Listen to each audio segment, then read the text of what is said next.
అది భయం. పెద్దోళ్ళని ఒకళ్ళనొకళ్ళు కాపాడుకునే ప్రయత్నం చేస్తున్నారు. అలా అనుకుంటే పాలసీ మేకింగ్ లో విజయసాయి రెడ్డి గారు 2 మీటింగ్లు నేనున్నా ఆయనే ఒప్పుకున్నారు. మరి అవును, మీటింగ్ మా ఇంట్లో పెడితే, కానీ అప్పుడు ఫైనల్ పాలసీ అవ్వలేదని చెప్పాడు కదా ఆయన. ఆయనకి సంబంధం ఉండదు అప్పుడు. పాలసీ మేకింగ్ కి సంబంధించినటువంటి అధికారి ఎవరైతే ఉంటారో అప్పుడున్న ఎక్సైజ్ కమిషనర్, అట్లాగే ఎక్సైజ్ సంబంధించిన ప్రిన్సిపల్ సెక్రటరీ, వాళ్ళు బాధ్యులు అవుతారు అందులో. అంటే జగన్ అరెస్ట్ చేయకపోయినా కీలక వ్యక్తులు ఏమన్నా అరెస్ట్ చేసే అవకాశం ఉంటుంది ఇప్పుడు.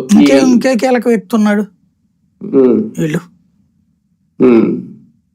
రాజకేశ్ రెడ్డికి ఇంకా బెయిల్ ఇంకా వచ్చే అవకాశం లేదా సార్? శాశ్వతంగా ఏముంచరు, ఇంకొక నెల రోజులు, 2 నెలలు, 3 నెలలు ఉంచు. ఇప్పటికే దగ్గర 300 రోజులు అయినాయి అంట ఆయన. ఇంకొక 365 రోజుల నుంచి ఆశ్చర్యపోయినారు కదా. ఏడాది అయ్యాకనే వదిలిపెట్టారు. దాంట్లో ఇక్కడ ఏమనుకుంటున్నాయి అంటే, న్యాయస్థానాలు తర్వాత ఎట్టాకు శిక్ష పడవు సాగు వీటిట్లలో, కనీసం ఈ విధంగా అన్నా సరే జైల్లో ఉండనియండి, కొంచెం అన్న భయం ఉంటది అనుకుంటున్నాయి.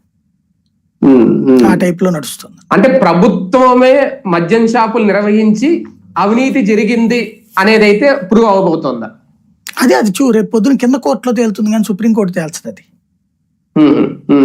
కింద కోర్టులో తేలాలి. అది వీళ్ళ అభియోగం అంది. అది అభియోగం చూస్తే చాలా సీరియస్ గా ఉంది. ఇంకా చాలా మంది అరెస్ట్ చేయాలి, ఎందుకు చేయట్లేదు అర్థం కావట్లేదు మరి అంది.